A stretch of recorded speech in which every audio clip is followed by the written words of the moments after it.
જય શ્રી કૃષ્ણ. નમસ્કાર, પ્રણામ, સ્વાગત છે મિત્રો તમારું આપણી સૌની યુટ્યુબ ચેનલમાં. મિત્રો, આપણી આજની કહાની છે અતૂટ બંધન. તો મિત્રો, આ કહાની એક પારિવારિક કહાની છે અને નાના મોટા દરેક મહિલાઓ અને પુરુષોએ ખૂબ જ સમજવા લાયક અને વિચારવા લાયક પ્રેરણાદાયક કહાની બનવાની છે. તો મારી તમને વિનંતી છે કે થોડો સમય કાઢીને કહાનીને અંત સુધી ધ્યાનથી સાંભળજો અને પસંદ આવે તો વિડીયોને લાઈક કરીને વધુમાં વધુ શેર પણ કરજો. તેમજ તમે આવી અવનવી કહાની સાંભળવા માંગતા હોય અને હજુ સુધી આ ચેનલને સબસ્ક્રાઇબ ન કરી હોય તો અત્યારે જ આ ચેનલને સબસ્ક્રાઇબ કરી લેજો, જેથી અમારા આવનારા નવા વિડીયોની માહિતી તમારા સુધી સૌથી પહેલા પહોંચે. તથા કોમેન્ટ બોક્સમાં સાચી શ્રદ્ધાથી હર હર મહાદેવ લખી દેજો, જેથી ભગવાન ભોલેનાથની કૃપા હંમેશા આપણા સૌ પર બની રહે. મિત્રો, આજથી લગભગ 27 વર્ષ પહેલા રંજનજીના માતા પિતાએ જે માણસને પોતાના પગની ધૂળ સમજીને તડકી મૂક્યો હતો તે જ વ્યક્તિ આજે વર્ષો પછી અચાનક સામે આવ્યો તો રંજનબેનની આંખો ફાટી રહી ગઈ, કારણ કે તે વ્યક્તિ આજે કરોડોની કંપનીનો માલિક હતો. એવું તો શું બન્યું હતું કે જેના સાથે એ આપણે આ કહાનીના માધ્યમથી જાણવાની કોશિશ કરીશું. તો ચાલો મિત્રો, શરૂ કરીએ આજની કહાની. આજે રોડ પર ભારે ટ્રાફિક વચ્ચે માધવી ઝડપથી રસ્તો ક્રોસ કરવાની પ્રયાસ કરી રહી હતી, પરંતુ એક પછી એક વાહનો આવતા તે મનમાં બડબડાટ કરી રહી હતી કે હે ભગવાન, તમે તો મારા વિશે બધું જાણો છો કે હું અને મારી માતા કેવી પરિસ્થિતિમાંથી પસાર થઈ રહ્યા છીએ, છતાં પણ તમને મારા પર દયા નથી આવતી. કૃપા કરીને મારું આજનું ઇન્ટરવ્યુ તો કમ્પ્લીટ કરાવી દેજો. ત્યારે તેના મગજમાં એક વિચારો ચાલી રહ્યા હતા. એ જ સમયે તેજ ગતિથી એક કાર તેની પાસેથી પસાર થઈ અને કાદવ ઉછાળીને તેના કપડા પર પડ્યો. ત્યારે રોડની વચ્ચોવચ્ચ ઉભેલી માધવી જોરથી ચિલ્લાઈ બોલી. હવે આજ થવાનું બાકી રહી ગયું હતું, પરંતુ તેના માટે એટલું ઓછું હતું તેમ ત્યારે અચાનક તેજ ગતિએ એક બીજી કાર આવી અને માધવીએ કારની ટક્કર લાગી ગઈ. ત્યારે તેને કશું વાગ્યું તો નહોતું, પરંતુ કારની ટક્કરથી તે કાદવવાળા રસ્તા પર પડી ગઈ. ત્યારે માધવીના ગુસ્સાનું કઈ ઠેકાણું ન રહ્યું. તે જ સમયે કારના માલિક તેની કારમાંથી નીકળીને બહાર આવ્યો અને માધવીને ઊભી કરવા માટે મદદ કરવા લાગ્યો. અને પછી તેણે કહ્યું કે આઈ એમ સોરી દીકરી, મને તો માફ કરજે, શું તને ક્યાંય વાગ્યું તો નથી ને? ત્યારે માધવી તેના કપડા કાદવને કારણે સાવ બગડી ગયા હતા અને ગુસ્સામાં ચિલ્લાઈને કહ્યું, અચ્છા, પહેલા તો તમારા જેવા ધનિક લોકો રસ્તા પર વધુ સ્પીડમાં વાહન ચલાવે છે અને પછી જો કોઈને રસ્તામાં ઠોકર લાગી જાય તો તમે સહાનુભૂતિ બતાવવાનું નાટક કરવા લાગો છો. જો કદાચ મને વાગ્યું પણ હોત તો તમે મારું શું કર્યું હોત? મારું મોઢું બંધ કરવા માટે થોડા ઘણા પૈસા આપવાની ઓફર કરી હોત. નથી તો જો તમારે તમારા પૈસા આવું બોલતા બોલતા માધવી રોડ ઉપર પડેલા તેમના સર્ટિફિકેટ ઉઠાવવા લાગી. ત્યારે પહેલા વ્યક્તિએ કહ્યું કે દીકરી, હું ખૂબ જ અકળામણ અનુભવી રહ્યો છું, તારું જાજુ નુકસાન તો નથી થયું ને? ત્યારે માધવીએ કહ્યું, અંકલ, હવે તમારા અકળામણને કારણે મને નોકરી નહીં મળી જાય ને માત્ર તમારા કારણે જ હું આજે ઇન્ટરવ્યુ માટે ન જઈ શકી. આટલું કહીને જેવી માધવી આગળ વધવા લાગી તો પેલા વ્યક્તિએ કહ્યું, પણ મારી વાત તો સાંભળ દીકરી, કહો ને, જલ્દી શું કહેવું છે? માધવીએ ખૂબ જ ઉદાસીનતાથી કહ્યું. ત્યારે પેલો વ્યક્તિ બોલ્યો, મારું નામ ગોપાલ વર્મા છે અને આ મારું વિઝિટિંગ કાર્ડ છે અને મને અમારી કંપનીમાં મહેનતુ લોકોની નોકરી આપવા માટે શોધી રહ્યા છીએ. જો દીકરી તારે આવવું હોય તો તું આવી શકે છે. ત્યારે માધવીએ પોતાનું મોઢું બગાડ્યું અને તે કાર્ડ લઈને ત્યાંથી ચૂપચાપ ચાલી ગઈ. ઘરે પહોંચીને જેવી માધવીએ ડોરબેલ વગાડી કે તરત જ તેની માં રંજનજીએ દરવાજો ખોલ્યો અને બોલ્યા, અરે માધવી, આ શું છે? તમારા કપડા તો કાદવથી ખરડાયેલા છે અને તું આટલી જલ્દી કેવી રીતે પાછી આવી ગઈ? ત્યારે તારે તો ઇન્ટરવ્યુ માટે જવાનું હતું ને? હું તને શું કહું માં, રસ્તામાં ખૂબ જ મોટી ગડબડ થઈ ગઈ. તેનો પાસ અને સર્ટિફિકેટ તેની માતાના હાથમાં આપતા માધવી બોલી, માં, તને તો ખબર જ છે ને કે રસ્તાઓ પર કેટલો બધો ટ્રાફિક છે અને વરસાદને કારણે રસ્તાઓ પરના ખાડાઓ પણ કાદવથી ભરાઈ ગયા છે. અને જ્યારે હું કંપનીમાં જવા માટે રોડ ક્રોસ કરી રહી હતી ત્યારે અચાનક જ તેજ ગતિએ એક કાર આવી અને મારા પર કાદવ ઉછાળ્યો અને ત્યારથી પાછળથી અચાનક જ એક બીજી કાર આવી અને તેણે મને ટક્કર મારી દીધી. ત્યારે હું રસ્તા પર પડી ગઈ. સારું થયું કે ટક્કર ખૂબ જ જોરથી નહોતી લાગી, નહીં તો આજે તમારી દીકરી એટલું કહેતા તો મતવિચૂપ થઈ ગઈ. પરંતુ ત્યારે રંજનજી ચિંતિત થઈ ગયા અને બોલ્યા, દીકરી તને કहीं વાગ્યું તો નથી ને? અરે નહીં માં, ચિંતા કરવા જેવી કોઈ વાત નથી. કાકાએ બરાબર સમયસર ગાડીની બ્રેક લગાવી દીધી હતી અને મને ઈજા નહોતી થઈ. પરંતુ મારે જે કંપનીની સૌથી વધુ જરૂર હતી તે નોકરી આજે પણ મને ન મળી. પણ દીકરી, આખરે એ પુરુષ હતો કોણ? તારે એ પુરુષ સામે પોલીસ સ્ટેશનમાં ફરિયાદ નોંધાવી જોતી હતી ને? જો તને કશું થયું હોત તો? નહીં માં, ભૂલથી એમની નહોતી. એ તો હું જ મારા કપડા પર કાદવને કારણે રસ્તાની વચ્ચે ઊભી રહી ગઈ હતી. તે કાકા તો ખૂબ જ સારા સ્વભાવના લાગી રહ્યા હતા અને તેમણે મારી પાસે માફી પણ માંગી હતી. પરંતુ હું ફક્ત ગુસ્સે થઈને તેના પર બૂમો પાડતી રહી. કોઈ કંપનીના તે માલિક છે. જતી વખતે તેણે મને તેનું વિઝિટિંગ કાર્ડ પણ આપ્યું હતું અને મેં મારા પર્સમાં રાખ્યું છે. એટલું કહીને માધવી એ એકલમારી માંથી તેના કપડાં કાઢ્યા અને નહાવા માટે બાથરૂમમાં ચાલી ગઈ. બીજી બાજુ મિસ્ટર ગોપાલ વર્મા કાર લઈને તેમના ઘરે જતી વખતે માધવી વિશે વિચારી રહ્યા હતા.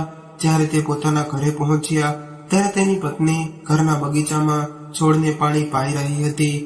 તેમને જોઈને મિસ્ટર ગોપાલ વર્મા બોલ્યા કે શું વાત છે મેડમ, આ સાડીમાં તો તમે ખૂબ જ સુરત લાગો છો. નવી ખરીદી કે શું?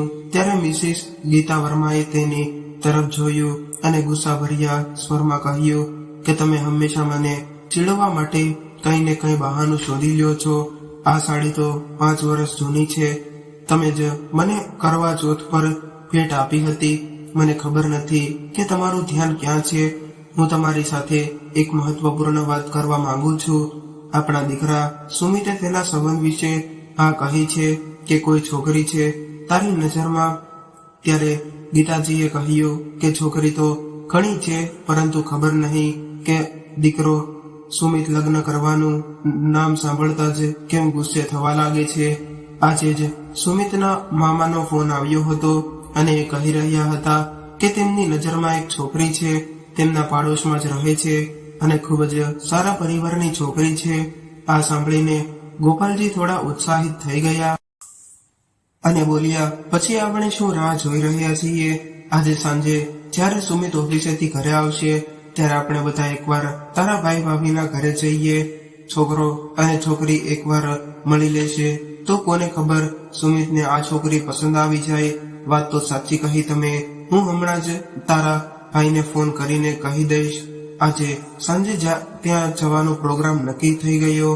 પછી ગીતાજીએ પણ તેના પુત્રને ફોન કર્યો અને બોલી કે દીકરા, આજ સાંજે જલ્દી ઘરે આવી જજે, કારણ કે આપણે લોકોએ આજે ક્યાંય બહાર જવાનો પ્રોગ્રામ બનાવ્યો છે અને તારા માટે એક છોકરી જોવા માટે પણ જવાનું છે. આ સાંભળતા જ સુમિત ઉછળીને બોલ્યો કે મમ્મી, મેં તને કેટલી વાર કહ્યું છે કે મારે લગ્ન નથી કરવા. એકવાર મારી વાત સાંભળ, મેં જે કહ્યું તે કહી દીધું. આટલું કહીને તેણે ફોન મૂકી દીધો. પછી ગીતાજીએ આ વાત તેના પતિ ગોપાલજીને કરી જણાવી ત્યારે તેમણે કહ્યું કે ગીતા, જ્યારે તે આજે સાંજે ઘરે પરત આવશે ત્યારે આપણે તેની સાથે આ વિષય પર વાત કરીશું કે તેને કોઈ છોકરી ગમતી હોય. આ શક્ય છે કે જ્યારે સુમિત રાત્રે ઘરે પાછો આવે ત્યારે હું તેની સાથે આ વિશે વાત કરીશ. જ્યારે રાત્રે ગોપાલ વર્મા તેના નિર્ધારિત સમયે જમ્યા પછી સૂઈ ગયા, પરંતુ જ્યારે તેમની નોકરાણી કમલા ગીતાજી માટે ભોજન લઈને આવી ત્યારે તેણે ભોજન ન કર્યું અને કહ્યું કે આજે તે તેના પુત્ર સાથે જ જમશે. અને ગીતાજી એવું વિચારી રહી હતી તેમના દીકરા સાથે વાત થઈ જશે, પરંતુ તેમના દીકરાની રાહ જોતા જોતા ઘણો સમય પસાર થઈ ગયો. રાતના 11 વાગ્યે તેમનો દીકરો સુમિત ઓફિસેથી ઘરે આવ્યો. એ સમયે ગીતાજી ખુરશી પર બેસીને આરામ કરી રહ્યા હતા. એટલે સુમિતે કહ્યું, અરે માં, તમે હજી બેઠા છો? આજે ફરી તમે ખાવાનું નથી ખાધું? કમલા, મેં તને કેટલી વાર કહ્યું છે કે તું મારી માને ભૂખ્યા નહીં રહેવા દેતી. એ બ્લડ શુગર અને કોલેસ્ટ્રોલના દર્દી છે. અરે ના દીકરા, મેં જ તેને ના પાડી હતી, કારણ કે આજે મને તારી સાથે બેસીને ખાવાનું મન થયું હતું. એ જ સમયે કમલાજીએ કહ્યું કે હા ભાઈ સાહેબ, આજે તમારા માટે મેડમે પોતાના હાથે જ શાક બનાવ્યું છે. આ સાંભળીને સુમિત આનંદથી ઉછળી પડ્યો અને બોલ્યો, તો હું આજે એક રોટલી વધારે ખાઈ.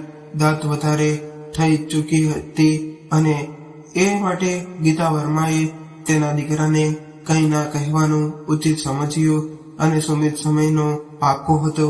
તે દરરોજ સવારે વોકિંગ કરવા માટે જતો હતો. આજે સવારે જ્યારે તે વોકિંગ કરીને પાછો આવ્યો ત્યારે તેણે જોયું કે તેની માતા હજી રૂમમાંથી બહાર નથી આવ્યા. તેથી તે તેની માતાને મળવા માટે તેના રૂમમાં ગયો. ત્યારે તેણે જોયું કે તેની માતા જાગી ગઈ હતી અને કંઈક વિચારોમાં ખોવાયેલી હતી. ત્યારે સુમિતે કહ્યું કે માં, તમે શું વિચારી રહ્યા છો? એવું શું જોઈ લીધું મોબાઈલમાં? ત્યારે ગીતા વર્મા બોલી કે તારા વિશે જ વિચારી રહી હતી. આ મોબાઈલમાં ઘણી છોકરીઓના ફોટા છે, જરા જોઈને બતાવ કે તને કઈ છોકરી પસંદ છે. અરે માં, તમે સવારમાં શરૂ થઈ ગયા. જલ્દીથી તૈયાર થઈ જાઓ અને સૌથી પહેલા ખાવાનું ખાઈ લ્યો. અને તમારી તબિયત વિશે જરા પણ વિચારતા નથી. પરંતુ દીકરા, તું મારી વાત ટાળવાની કોશિશ ના કર. જીવનમાં કામકાજ સિવાય પણ ઘણું બધું છે અને ચોક્કસ ઉંમરે પહોંચ્યા પછી લગ્ન તો કરવા જ પડે છે. આ જો તારા મામાએ એકથી એક સુંદર અને સારા કુટુંબની છોકરીઓની તસવીરો મોકલી છે. પોતાના મોબાઈલ પર આંગળીઓ ફેરવતા ગીતાજી બોલી રહ્યા હતા. જેવી તેણે મોબાઈલમાંથી તેની નજર હટાવી અને જોયું તો સુમિત ત્યાંથી જતો રહ્યો હતો. કોણ જાણે આ છોકરાને લગ્નના નામ ઉપર કેટલી બધી નફરત કેમ છે. આજ ફરીવાર ગીતાજીને આપીને સુમિત નીકળી ગયો હતો. આ તરફ માધવી આજે ફરી એક ઇન્ટરવ્યુ આપવા જવા માટે તૈયાર થઈ રહી હતી. ત્યારે તેની માતા રંજનજી તેના માટે દૂધ અને ખાંડ લઈને આવી અને ચમચીથી તેની દીકરીને ખવડાવવા લાગી. ત્યારે દૂધ અને ખાંડ ખાતી વખતે માધવી બોલી, અરે માં, જોવા દહીં અને ખાંડ નોકરી અપાવી શકતા હોય તો આ દુનિયામાં કોઈ પણ વ્યક્તિ બેરોજગાર ન હોત. એમ કહીને માધવીએ તેનું પર્સ અને સર્ટિફિકેટ નીકાળી ઉપાડી અને ઝડપથી ઇન્ટરવ્યુ આપવા માટે નીકળી ગઈ. અને જ્યારે તે બપોરે ઘરે પાછી આવી ત્યારે તેના ચહેરા પર નિરાશાનો ભાવ સ્પષ્ટ દેખાઈ રહ્યો હતો. ત્યારે તેણીના ચહેરા તરફ જોઈને રંજનજીએ કહ્યું કે કઈ વાંધો નહીં દીકરી, નિરાશ ન થઈશ. જરૂર કોઈ સારી નોકરી તારી રાહ જોઈ રહી હશે. પરંતુ માતા, મને એ પણ વાતનો ગુસ્સો આવે છે કે જ્યારે કોઈ વ્યક્તિ કોઈ પણ કામ માટે યોગ્ય ન હોય તો પણ પૈસા ન જોરે નોકરી લઈ લે છે. અને જો માં, આ મહિને મને નોકરી નહીં મળે તો આપણે ઘર ખર્ચ ચલાવવાનું પણ મુશ્કેલ થઈ જશે. કાશ તારા પિતા આજે અમારી સાથે હોત તો તારે નોકરી માટે ઘરે ઘરે ભટકવું ન પડત. રંજનજીએ તેની આંખોમાં આંસુ સાથે કહ્યું, કાંઈ વાંધો નહીં માં, મારા મગજમાં એક બીજી કંપની છે, વર્મા ઇન્ડસ્ટ્રી. એકવાર હું ત્યાં જઈને જોઉં, કદાચ મને ત્યાં નોકરી મળી જાય. એમ કહીને માધવી તેના પર્સમાંથી વસ્તુઓ બહાર કાઢવા લાગી. અને આ સમયે તેની નજર પહેલા વિઝિટિંગ કાર્ડ પર પડી અને જોઈને તે હેરાન રહી ગઈ. પછી આનંદથી બૂમ પાડી ને બોલી, ઓ માય ગોડ, તારે આ તો કોમલ કહેવાય. માતા, મને વિશ્વાસ નથી થઈ રહ્યો.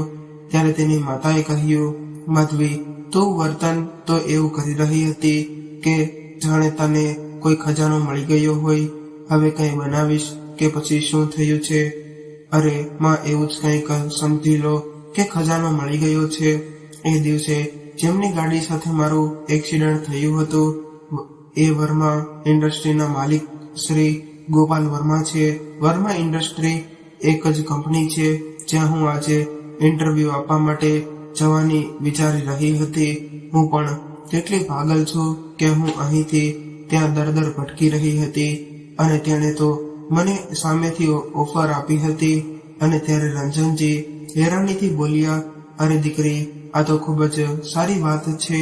અને તેણે જો આવું કહ્યું હતું તો તે ખૂબ જ સારો માણસ કહેવાય અને દીકરી તારે ત્યાં જરૂર એકવાર જવું જોઈએ. આટલું કહીને રંજનજી વિચારોમાં ખોવાઈ ગયા અને આટલા દિવસે માધવી તૈયાર થઈને વર્મા ઇન્ડસ્ટ્રી જવાની તૈયારી કરવા લાગી. તેમણે એક ખૂબ જ સરસ સલવાર સૂટ પહેર્યો અને લાઇટ મેકઅપ કરીને પોતાને અરીસામાં જોયા પછી રંજનજીએ ટેબલ પર તેમના માટે નાસ્તો મૂકીને રૂમમાં આવીને કહ્યું, ખૂબ જ સરસ લાગી રહી છે દીકરી, હવે નાસ્તો કરી લે, ક્યાંક મોડું ન થઈ જાય. અને હા, ભગવાનના આશીર્વાદ લેવાનું બિલકુલ ન ભૂલતી.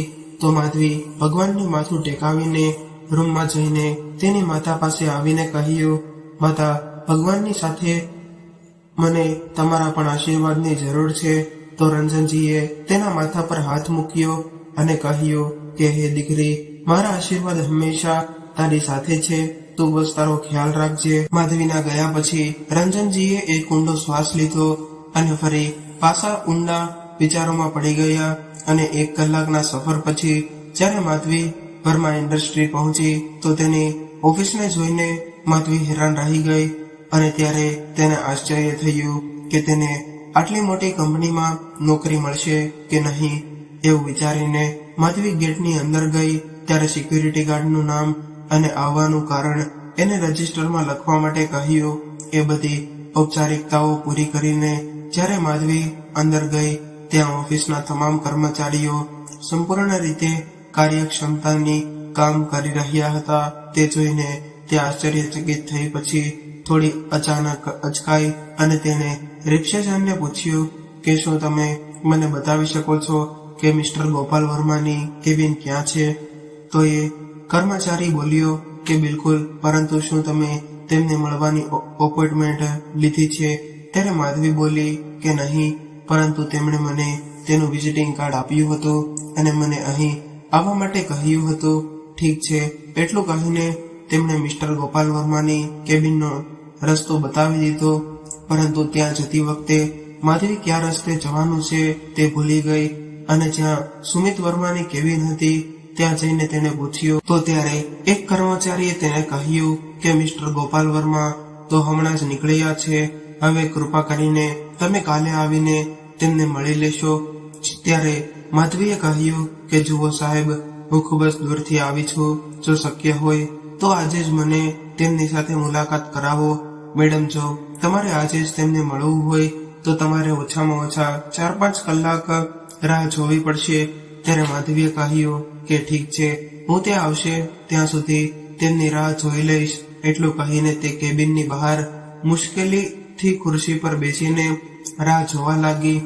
અને હવે રાહ જોતા જોતા તેને કમસે કમ 4 કલાક જેવો સમય થઈ ગયો હતો. અને ત્યારે થાકને કારણે માધવીને એકાએક ઝોકું આવી ગયું. ત્યારે જ સુમિત વર્મા તેમના કેબિનમાં જઈ રહ્યા હતા. ત્યારે તેમણે જોયું કે એક છોકરી ખુરશી પર બેઠી આરામ કરીથી સૂઈ રહી છે. અને તેમણે તેમની નજર ગઈ તો અને બોલ્યો કે જુઓ મેડમ, આ તમારું ઘર નથી કે તમે અહીં બેસીને આરામ કરવા લાગ્યા છો. ત્યારે તેમની સામે ઉભેલા યુવકને આ રીતે બોલતો જોઈને માધવી પણ ગુસ્સે થઈ ગઈ અને બોલી કે સાંભળો મિસ્ટર, હું નથી જાણતી કે તમે કોણ છો, પણ જો મારી સાથે આ રીતે વાત ન કરી શકો અને મને આરામ કરવાનો કોઈ શોખ નથી. હું ઘણી દૂરથી આવી છું, તેથી હું થાકી ગઈ હતી અને હું લગભગ 4 કલાકથી શ્રી ગોપાલ વર્માની રાહ જોતી હતી, જેને કારણે મને થોડું ચોખ્ખું આવી ગયું. અને જો મારી જગ્યાએ કોઈ બીજો હોત તો તેને પણ કદાચ આજ કરવું ના પડત અને બધા લોકો શકતા નથી હોતા.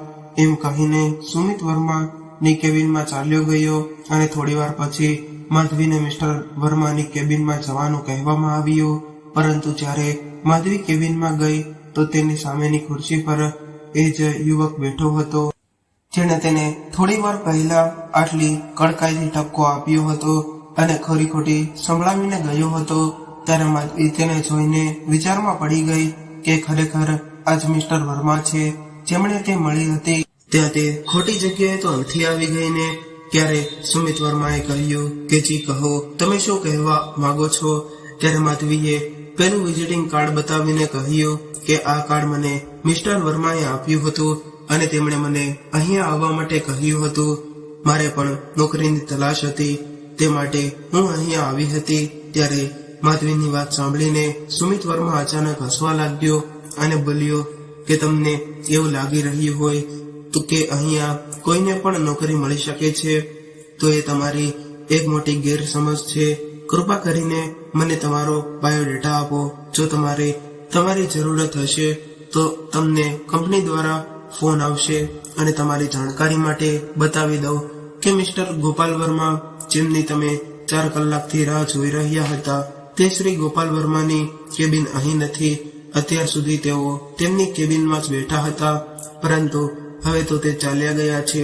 ત્યારે આ સાંભળીને માધવી સ્તબ્ધ રહી ગઈ અને તેમની પાસેથી ખુરશી પર બેસવા યુવકનો આવો વ્યવહાર જોઈને તેનો આત્મવિશ્વાસ ક્યાંય ગાયબ થઈ ગયો હતો. પરંતુ તેમણે પોતાના ધ્રુજતા હાથોથી પોતાની ફાઇલમાંથી બાયોડેટા કાઢીને તેમની સામે ટેબલ પર મૂકી દીધા અને જેવી તે ઊભી થઈ ગઈ અને જવા લાગી ત્યારે સુમિત વર્માએ તેનો બાયોડેટા જોતા જ કહ્યું કે તમે ઘણા દૂરથી આવ્યા લાગો છો. તમે ઘરે પહોંચશો ત્યાં સુધીમાં અંધારું થઈ જશે અને આજકાલ વાતાવરણ પણ સારું નથી. તેથી હું થોડી વારમાં ઓફિસેથી કારમાં તમારા જવાની વ્યવસ્થા કરી દઈશ. થોડી વાર પછી એક કર્મચારી અંદર આવ્યો અને બોલ્યો, સર, કાર આવી ગઈ છે. રાત્રે લગભગ 8 વાગ્યાની આસપાસ માધવી તેના ઘરે પહોંચી ગઈ. પછી માધવીએ જોયું કે તેની માં બાલ્કનીમાં ઊભી હતી અને સતત ગેટ તરફ જોઈ રહી હતી. માધવીને આવેલી જોઈને તેના જીવમાં જીવ આવ્યો. શું થયું માં? તું આટલી બધી પરેશાન કેમ છો? અરે દીકરી, મને તારી ચિંતા સતાવી રહી હતી અને ઉપરથી તારો ફોન પણ નહોતો લાગી રહ્યો અને તું તો જાણે જ છે કે તારા પિતાજીના ગયા બાદ એકલું રહીને રંજનજી ચૂપ થઈ ગયા અને અરે માં, હું ભણેલી ગણેલી છું અને સમજદાર છું એમ કહીને માધવીએ તેની માતાના આંસુ સાફ કરવા માંડ્યા. અને ઠીક છે માધવી, તું જલ્દીથી ફ્રેશ થઈને આવી જા, ખાવાનું તૈયાર છે. ખાવાનું ખાતી વખતે રંજનજીએ તેમની દીકરીને પૂછ્યું કે દીકરી, એ તો કહે કે ત્યાં બધું કેવું હતું અને મિસ્ટર વર્મા સાથે તારી મુલાકાત થઈ કે નહીં? અને મને બરાબર નથી માં, હું ખૂબ જ થાકી ગઈ છું એટલે સુવા માટે જઈ રહી છું. એટલું કહીને માધવી તેના રૂમમાં ચાલી ગઈ. ત્યારે રંજનજી સમજી નહોતા રહ્યા કે શું થયું છે.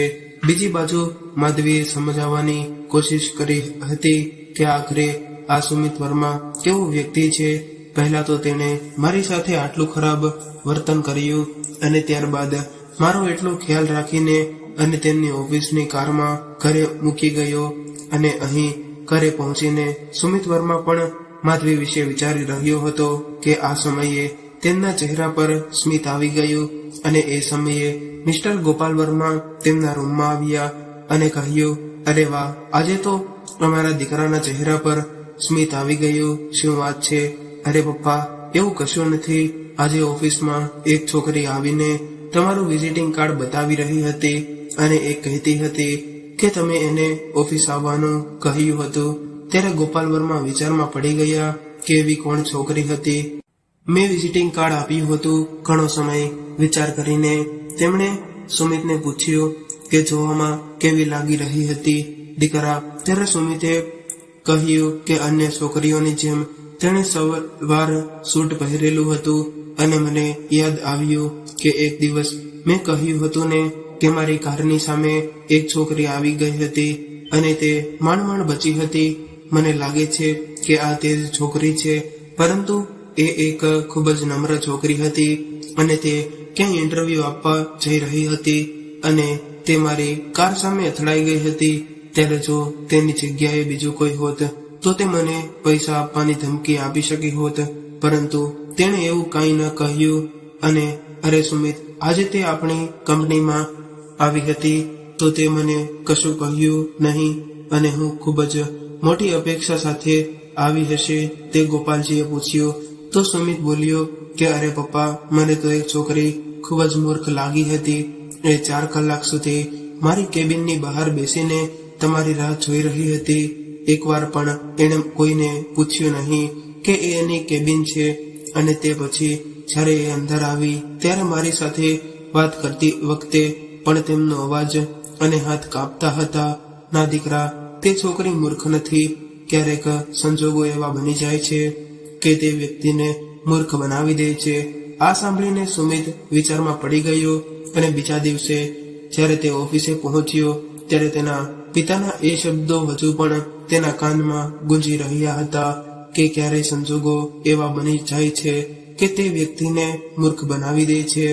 કદાચ તેના પિતાની આ વાત સાચી હોય. તેને એકવાર ચોક્કસ તક આપવી જોઈએ એવું વિચારીને સુમિતે તેનો બાયોડેટા કાઢ્યો અને તેને સેક્રેટરીને બોલાવીને તેને માધવીનો બાયોડેટા આપ્યો અને તેને કહ્યું કે તેમાં આપેલા નંબર પર ફોન કરો અને આ છોકરીને કાલે અહીં બોલાવવા માટે કહો.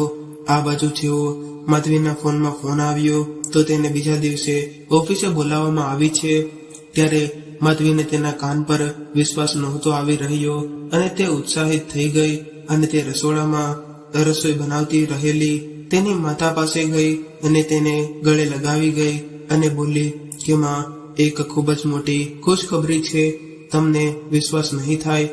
થોડી વાર પહેલા મારા ફોનમાં કોનો ફોન આવ્યો હતો અને અરે માં, મને કાલે વર્મા ઇન્ડસ્ટ્રીમાં ઇન્ટરવ્યુ માટે બોલાવવામાં આવી છે.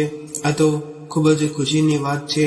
એટલું કહેતા તો રંજનજીની આંખોમાં ચમક આવી ગઈ અને પછી તેણે કહ્યું કે ઓકે દીકરી, કાલે સવારે જતી વખતે તારે શું પહેરીને જવું છે તે અત્યારે જ તૈયાર કરીને રાખી દે, નહીતર હું હમણાં તારા ડ્રેસને લઈને જ મૂંઝવણમાં રહે છે. અને આજે સમયસર સૂઈ જજે.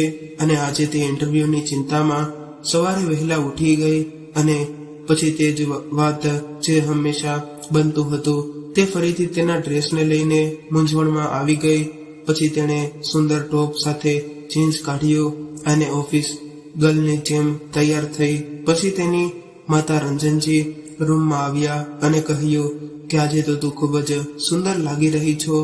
તને ખબર છે દીકરી, તારા પિતાજી તને એવું સપનું હતું કે એ તેની દીકરી પોતાના પગ પર ઊભી રહે. જો તે આજે હયાત હોત તો તે ખૂબ જ ખુશ હોત. અને પછી તેણે કહ્યું કે હવે હું પણ કેવી વાતો લઈને બેઠી છું. હવે ઉતાવળ કર, નહીં તો તારે મોડું થઈ જશે. આજે જ્યારે માધવી ઓફિસે પહોંચી ત્યારે તેને કોઈને કંઈ પૂછવાનું ન હતું. તે સીધી જ સુમિત વર્માની કેબિનમાં પહોંચી ગઈ અને બહાર બેસીને ઇંતજાર કરવા લાગી. થોડીવાર પછી તેણે અંદર બોલાવી લીધી. જ્યારે તેણીએ સામે જોયું તો સુમિત વર્માની સાથે બીજા 4 વ્યક્તિઓ પણ બેઠા હતા, જેમાંથી એક શ્રી ગોપાલ વર્મા પણ હતા. ત્યારે માધવીએ પોતાનું માથું નમાવીને બધાને અભિવાદન કર્યું. ત્યારે બધાએ વારાફરતી માધવીને અમુક પ્રશ્નો પૂછ્યા અને માધવીએ આત્મવિશ્વાસ સાથે બધા પ્રશ્નોના જવાબ આપ્યા હતા. પછી ગોપાલજીએ તેણીને બધા બહાર રાહ જોવાનું કહ્યું અને થોડી વાર પછી મિસ્ટર ગોપાલ વર્મા બહાર આવ્યા. ત્યારે માધવીએ તેના પગને સ્પર્શ કર્યો અને તેને આશીર્વાદ આપતા ગોપાલજીએ કહ્યું કે દીકરી, હું તને જલ્દી ફોન કરીને માહિતી આપીશ અને મને ખાતરી છે કે જ્યારે તું અમારી કંપનીમાં જોડાઈશ ત્યારે તું આ કંપનીને ખૂબ જ ઊંચાઈ પર લઈ જઈશ.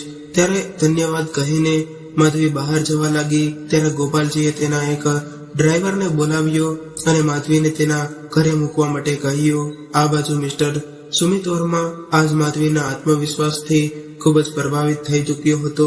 ના ચાહવા છતાં પણ તે વારંવાર માધવીના વિશે વિચારી રહ્યો હતો. પછી તે ખુદને જ કહેવા લાગ્યો કે માધવીને હું અચાનક આટલો બધો પસંદ કેમ કરવા લાગ્યો. ત્યારે એ મનમાં ને મનમાં બોલી ઉઠ્યો કે હવે મારી જિંદગીમાં કોઈ પણ છોકરી માટે કોઈ જગ્યા નથી. જિંદગીમાં એકવાર છેતરાયા પછી હું આ મુશ્કેલીમાં પડવા નથી માંગતો. હકીકતમાં મિત્રો, લગભગ 3 વર્ષ પહેલા સુમિત એક સુંદર સ્ત્રી સાથે પ્રેમમાં પડ્યો હતો અને ધીમે ધીમે વાત એટલી હદે પહોંચી ગઈ કે સુમિતને નક્કી કર્યું હતું કે તે લગ્ન કરશે તો ફક્ત તે છોકરી સાથે જ. પરંતુ એક દિવસ સુમિતના એક નજીકના મિત્રએ તેને કહ્યું કે સુમિતના પગ નીચેથી જમીન સરકી ગઈ અને જ્યારે તેને તપાસ કરી તો ત્યારે તેને ખબર પડી કે તે છોકરી પહેલેથી જ પરિણીત છે અને તે માત્ર પ્રેમ કરવાનો ઢોંગ કરી રહી છે. તે દિવસથી તેને પ્રેમ ઉપરથી વિશ્વાસ ગુમાવ્યો હતો અને તેણે શપથ લીધા હતા કે તેના જીવનમાં ક્યારેય પણ બીજી છોકરી નહીં આવે અને હવે તેની લાગણીઓ સાથે રમત રમી શકે.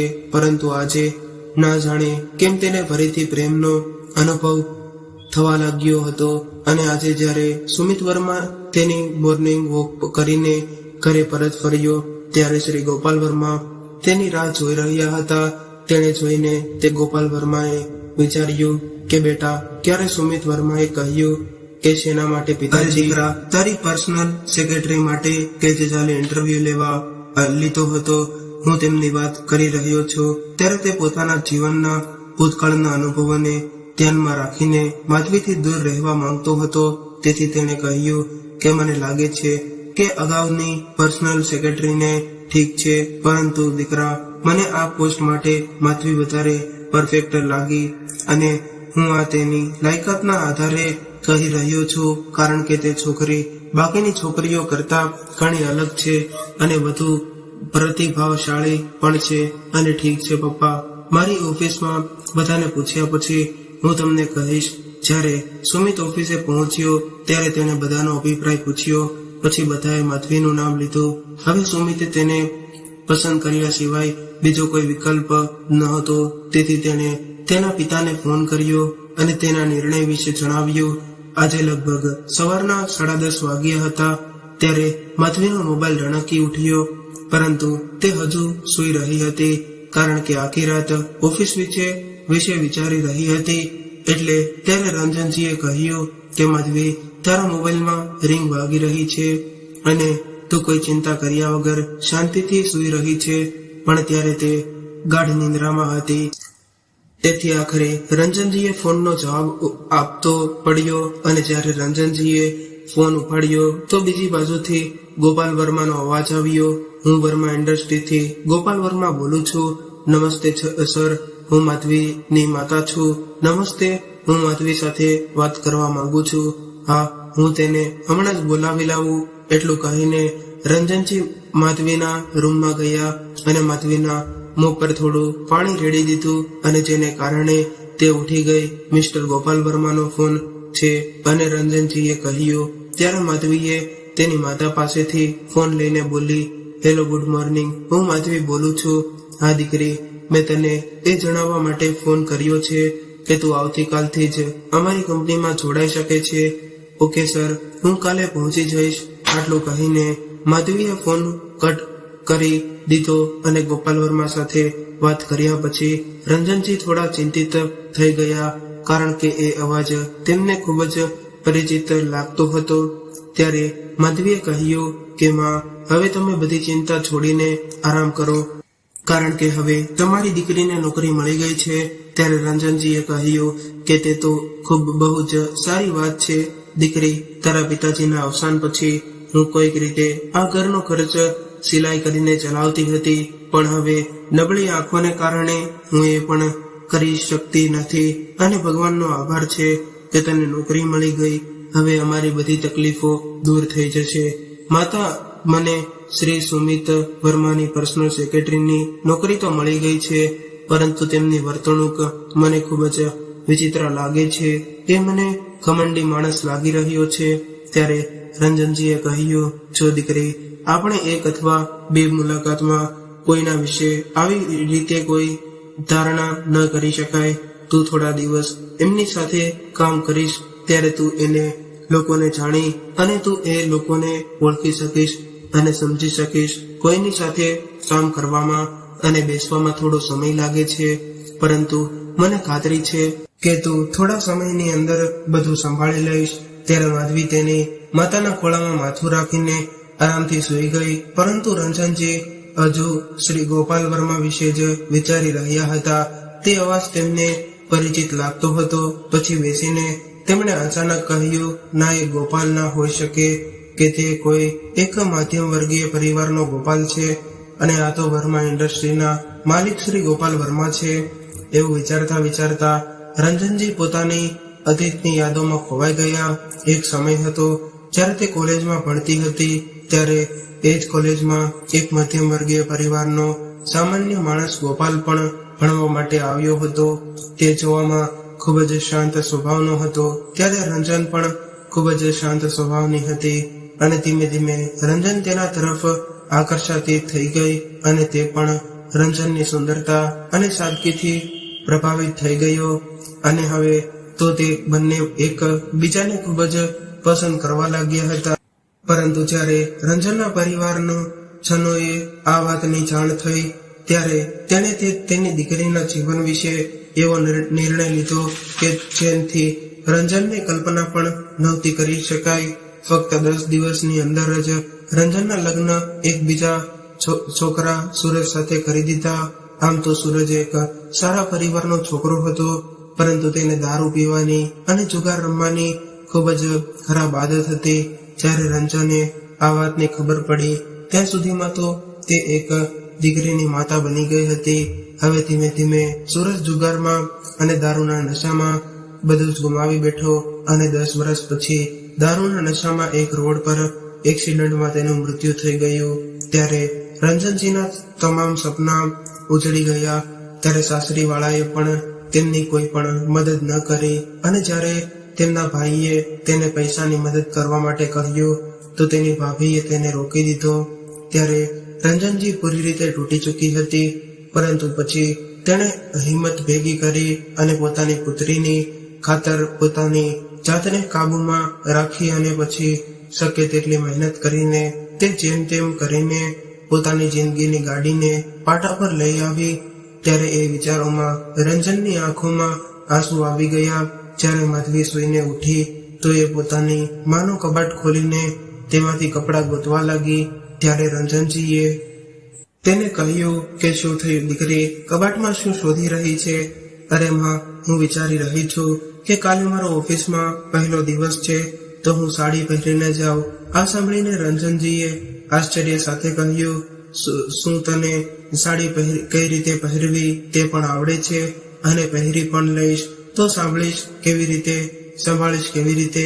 એટલું કહીને રંજનજી હસવા લાગ્યા. ત્યારે માધવીએ કહ્યું કે અરે માં, હવે હું નાની નથી રહી, મોટી થઈ ગઈ છું અને તમે મને સાડી કેવી રીતે પહેરવી તે શીખવાડશો. બીજા દિવસે માધવી બ્લેક કલરની સાડી પહેરીને તૈયાર થઈ ગઈ અને ત્યારે રંજનજી ખૂબ જ ધ્યાનથી એ સાડીને જોવા લાગ્યા, કારણ કે એ જ સાડી હતી કે જે આજથી 27 વર્ષ પહેલા ગોપાલે તેના માટે ખરીદી હતી.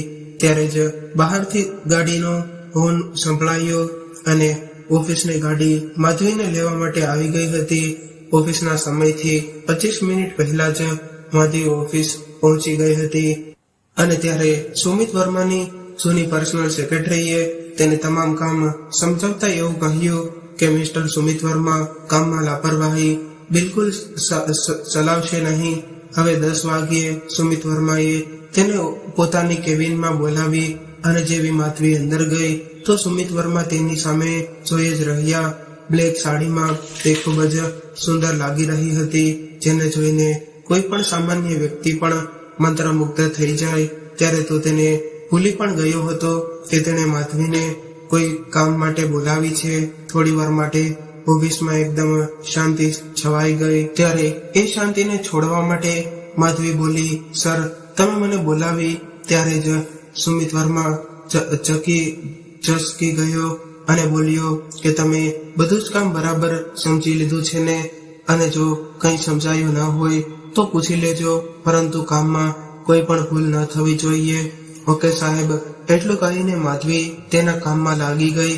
બધું જ વિચારીને તેણે જ્યારે તે કામ કરવાનું શરૂ કર્યું ત્યારે થોડા સમય પછી એક વ્યક્તિ કોફી લઈને ઓફિસમાં આવ્યો અને પછી સુમિત વર્મા તો તેની કોફી ક્યારના પૂરી કરી ચૂક્યા હતા, પરંતુ ત્યારે માધવી પૂરા સંપૂર્ણ સાથે પોતાના કામમાં મગ્ન હતી. તેની કોફી પીવાનું પણ ભૂલી ગઈ હતી. તમામ કામ તે ખૂબ જ કુશળતાપૂર્વક કરી રહી હતી, પરંતુ તેના ચહેરા ઉપર ગભરાટ સાફ દેખાઈ રહી હતી. ત્યારે સુમિત વર્મા બોલ્યા, મેડમ, તમારી કોફી તો પી લ્યો, કામ તો ચાલતું રહેશે તમે, અને ચિંતા કરવાની કોઈ જરૂર નથી. અહીં તમને કોઈ પણ પ્રકારની સમસ્યા નહીં થાય. હા સાહેબ, કહીને માધવી ફરી તેનું કામ કરવા લાગી ગઈ અને સાંજના સમયે જ્યારે માધવી ઓફિસેથી જવા માટે નીકળી ત્યારે મિસ્ટર ગોપાલ વર્મા તેમની પાસે આવ્યા અને બોલ્યા કે દીકરી, કેવો રહ્યો આજનો દિવસ? ત્યારે માધવીએ કહ્યું કે બહુ જ સરસ હતો. તો શ્રી ગોપાલ વર્માએ કહ્યું કે સુમિત તો તમારા કામના ખૂબ જ વખાણ કરી રહ્યો હતો અને જો તમે કોઈ સમસ્યા હોય તો જરા પણ સંકોચ રાખ્યા વિના મને જણાવી દેજો. ત્યારે માધવીએ પ્રશંસાપૂર્વક કહ્યું કે જી બિલકુલ.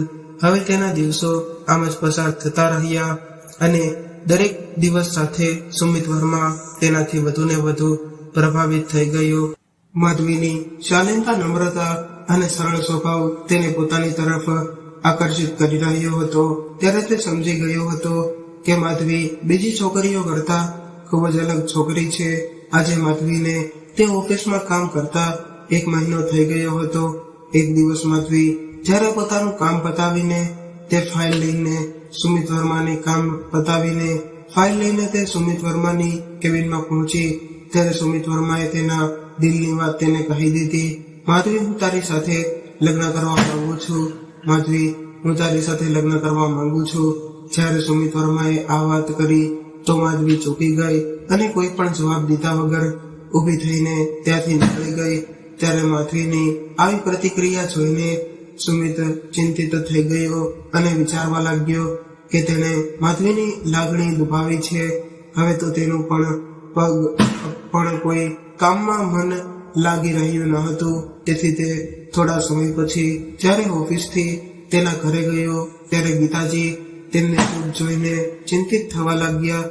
ત્યારે તેની માતાની સામે તો સુમિતે બહાનું બનાવી દીધું કે તેની તબિયત સારી નથી, પરંતુ ગોપાલ વર્માજી તેમને આટલા ઉદાસ જોઈને સમજી ગયા કે વાત કંઈક અલગ લાગે છે.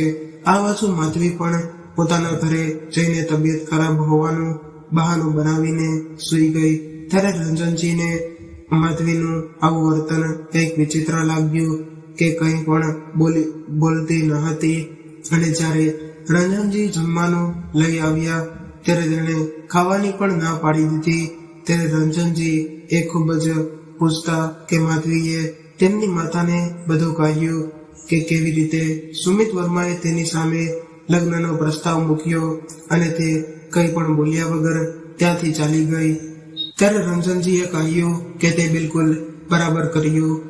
લગ્નની બાબતમાં ઉતાવળ કરવી એ સારી વાત નથી હોતી. કંઈક વિચાર કર્યા પછી માધવી બોલી કે માં, મને લાગે છે કે દિલથી તે ખરાબ નથી. તે આટલી મોટી ઇન્ડસ્ટ્રીનો એકમાત્ર માલિક છે, તેથી તેને કોઈ પણ બીજી સારી છોકરી મળી શકી હોત, પરંતુ તેણે મને ફક્ત એટલા માટે પસંદ કરી છે કારણ કે તે કોઈ વ્યક્તિને તેના સ્ટેટસથી નહીં પરંતુ તેના ગુણોથી પસંદ કરે છે. ઠીક છે દીકરી, પરંતુ કોઈ પણ ફેસલો સમજી વિચારીને કરજે. રંજનજી એટલું કહીને રસોડામાં ચા બનાવવા માટે જતા રહ્યા અને ઘણીવાર વિચાર કર્યા પછી માધવી એ ફેસલા પર પહોંચી ગઈ કે તેણે પોતાના ફોન ઉપાડ્યો અને સુમિત વર્માના નંબર પર એક મેસેજ કર્યો જેમાં લખ્યું હતું, હું પણ તમને પસંદ કરવા લાગી છું અને મારો જવાબ હા છે. જોગા. હું જોગને સમયે સુમિતનો મોબાઈલ ગોપાલ વર્મા પાસે હતો. જેવો તેમણે માધવીનો આ મેસેજ વાંચ્યો તો તેમને સમજવામાં વાર ન લાગી કે આ મામલો કંઈક અલગ છે. એટલે તે તરત જ તેમણે માધવીને ફોન લગાડ્યો અને કહ્યું કે માધવી દીકરી, અમે લોકો થોડી વારમાં જ તમારા ઘરે આવી રહ્યા છીએ. હું તારી માતાને મળવા માંગુ છું. એટલું કહીને તેમણે ફોન મૂકી દીધો. જ્યારે ગોપાલ વર્મા પાસે હતો, જેવો જ તેમણે માધવીનો આ મેસેજ વાંચ્યો તો તેને સમજવામાં વાર ન લાગી કે આ મામલો કંઈક અલગ છે. તેમણે તરત જ માધવીને ફોન લગાડ્યો અને કહ્યું કે માધવી દીકરી, અમે લોકો થોડી વારમાં જ તમારા ઘરે આવી રહ્યા છીએ. હું તારી માતાને મળવા માંગુ છું. એટલું કહીને તેમણે ફોન મૂકી દીધો. જ્યારે માધવીએ તેની માતાને આ વાત કહી તો તે ઝડપથી ઘરની સ્થિતિ સુધારવામાં વ્યસ્ત થઈ ગઈ. એટલામાં માધવી પણ ચા પાસે પીરસવા માટે નાસ્તો તૈયાર કરવા લાગી. ત્યાર ચૂકી હતી અને હવે લગભગ અડધા કલાક બાદ દરવાજાની ઘંટડી વાગી અને માધવીએ દરવાજો ખોલ્યો કે સામેથી શ્રી ગોપાલ વર્માજી ઊભા હતા એટલે માધવીએ નીચે નમીને તેના ચરણ સ્પર્શ કર્યા અને બીજી તરફ ગોપાલ વર્માજીએ સામેની રીતે રંજનજીનો સામનો થયો કે તે જોઈને તેમની આંખો પહોળી થઈ ગઈ અને એકાએક તેમની સામે અતીતના દ્રશ્યો ઘૂમવા લાગ્યા. ત્યારે રંજનજીના પિતાજીએ કહ્યું હતું કે હું મારી દીકરીનો હાથ આ છોકરાના હાથમાં બિલકુલ નહીં દઉં, જે મારી દીકરીને લાયક ન હોય, અને પગની ધૂળને ભલા આપણામાંથી કેવી રીતે સજાવી શકાય. ગોપાલજી જ્યારે આવું બધું વિચારી રહ્યા હતા ત્યારે રંજનજી બોલ્યા કે તમે શું વિચારી રહ્યા છો? ત્યારે ગોપાલ વર્માજી બોલ્યા કે રંજનજી, તમારા બાળકો એક બીજાને ખૂબ જ પ્રેમ કરે છે. હવે તેમની ખુશી ફક્ત તમારા હાથમાં છે. હું નથી ઈચ્છતો કે વર્ષો પહેલા જે બન્યું હતું તે ફરી બને. એટલે રંજનજીએ કહ્યું કે બિલકુલ, હું તમારી વાત સાથે સંપૂર્ણ રીતે સહમત છું. એટલા માટે મને એવું લાગે છે કે જેટલું બને એટલું જલ્દી આપણા બાળકોને વિવાહના અતૂટ સંબંધના બાંધી દેવા જોઈએ. કે હું એવું નથી ચાહતી કે મારા પરિવાર વાળા આ સંબંધના વિરોધમાં ઉભા રહે. એટલે એ લોકોને સંબંધ વિશે જાણ કરીશું. એટલી વારમાં માધવી પણ ચા સાથે નાસ્તો લઈને આવી ગઈ. ત્યારે ગોપાલજીએ પોતાનું મોં મીઠું કરવા કહ્યું અને દીકરી, હવે હું જેમ બને તેમ જલ્દી અમારા ઘરની લક્ષ્મી બનીને અમારા ઘરે આવી જા. પછી આપણે પપ્પા દીકરી બંને સાથે બેસીને બિઝનેસ મીટિંગ કરીશું. આ સાંભળીને માધવીના ચહેરા પર મુસ્કુરાહટ આવી ગઈ. લગભગ 3 દિવસ પછી માધવી અને સુમિતના લગ્ન ખૂબ જ સરળ રીતે કરાવી દીધા. આજે રંજનજી માટે એક સમય જ્યારે માધવીએ કહ્યું કે માં, તમારો ખ્યાલ રાખજો, ત્યારે રંજનજી પોતાના આંસુ રોકી ન શક્યા. પરંતુ તેને એ વાતની ખુશી હતી કે તેમની દીકરી એક ખૂબ જ સારા ઘરે થઈ રહી હતી, જ્યાં તેને ખૂબ જ પ્રેમ અને સન્માન મળશે. પછી રંજનજીએ તેમના પરિવારના સભ્યોને આની વાત જાણ કરી અને તેને એમ પણ કહ્યું કે 2 દિવસ પછી રિસેપ્શન પાર્ટી છે. પરંતુ રિસેપ્શનના દિવસે તે જોઈને આશ્ચર્યચકિત થઈ ગઈ કે પૈસા લોકોના વિચારો પર કેવી અસર કરે છે. કારણ કે તેના માતા પિતા 27 વર્ષ પહેલા તેના લગ્નની વિરુદ્ધ હતા અને આજે સુમિત અને માધવીની જોડને જોઈને તેના વખાણ કરી રહ્યા હતા. તો મિત્રો, આ કહાની કેવી લાગી એ કોમેન્ટ કરીને જરૂરથી જણાવજો. અને પસંદ આવી હોય તો વિડીયોને લાઈક અને શેર કરજો. અને હજુ સુધી જો ચેનલને સબસ્ક્રાઇબ ન કરી હોય તો ચેનલને જરૂરથી સબસ્ક્રાઇબ કરી દેજો. ત્યાં સુધી સૌને મારા જય શ્રી કૃષ્ણ. હર હર મહાદેવ. ફરી મળીશું એક નવી કહાની સાથે. ત્યાં સુધી સૌને મારા જય શ્રી કૃષ્ણ.